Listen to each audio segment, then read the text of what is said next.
Hello, everyone. Today is Sunday, January 23rd, 2022. Kerr directs immediate integration of SPLM IO Kitgwang forces. This article is taken from Sudan Tribune.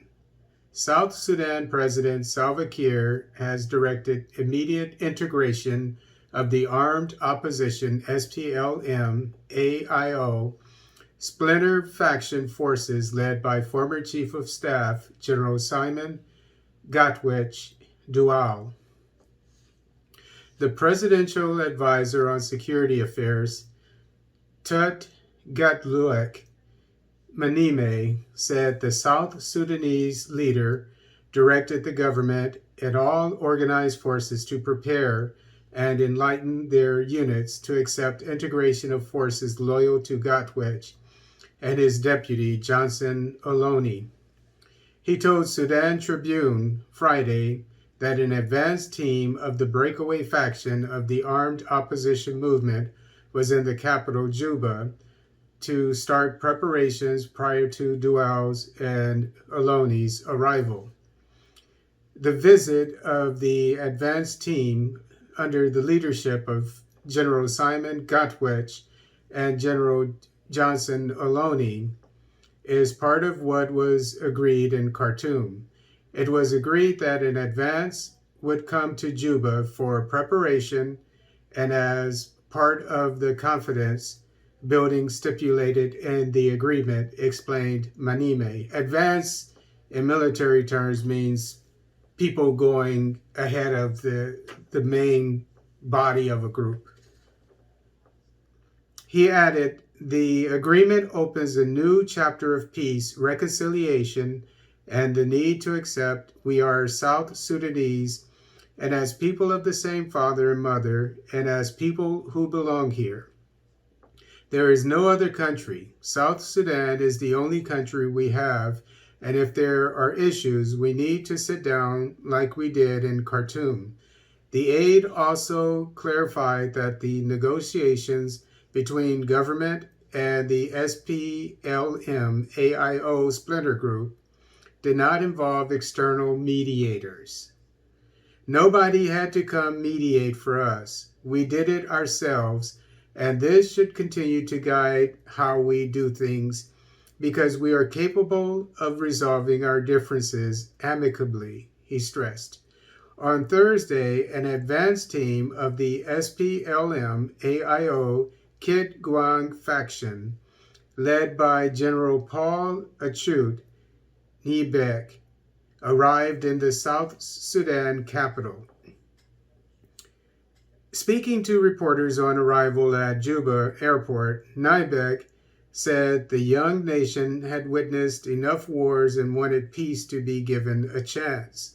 We want peace to prevail in this country. This is our main purpose. This is what we need, he said, adding that this country cannot take any more war. We have to agree that enough is enough. We have killed ourselves enough, so when peace comes, nobody can stop it. Nibek lauded the Juba government led by Kiir for embracing peace. I am here today, Johnson Oloni will be here tomorrow, and Simon Gatwich will be here the next day. All who belong to this Kitgwang group will be here as soon as possible. We have to put our hands together so that we take this country where we want it, he stressed. Joaquino Fidel, a member of the government delegation that signed the deal between South Sudan government and Akwilek forces, said the government agreed with the Kitgwang group on several issues, citing return of Shilluk land according to the colonial boundaries of 1956. And with this immediate acceptance or integration of this splinter group, I'm assuming that it has about 20,000 people. It's just I think that's a modest estimate, but the whole the whole group that is led by Riek Machek. I'm sorry, I can't remember his name. But he used to be the second in command, and then there was a falling out between him and Kiir.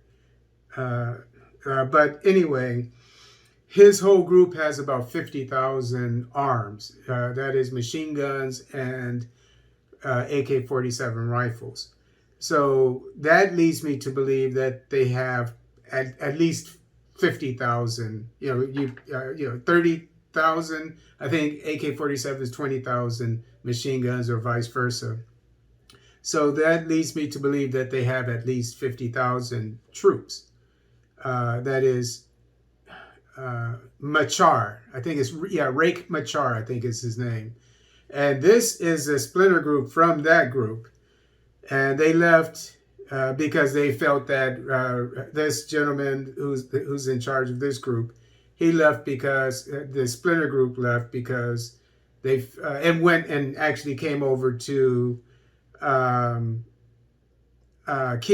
Kiir, the president of South Sudan, because he felt that Riek Machar was dragging his feet and looking out for his own people instead of looking out for everyone involved.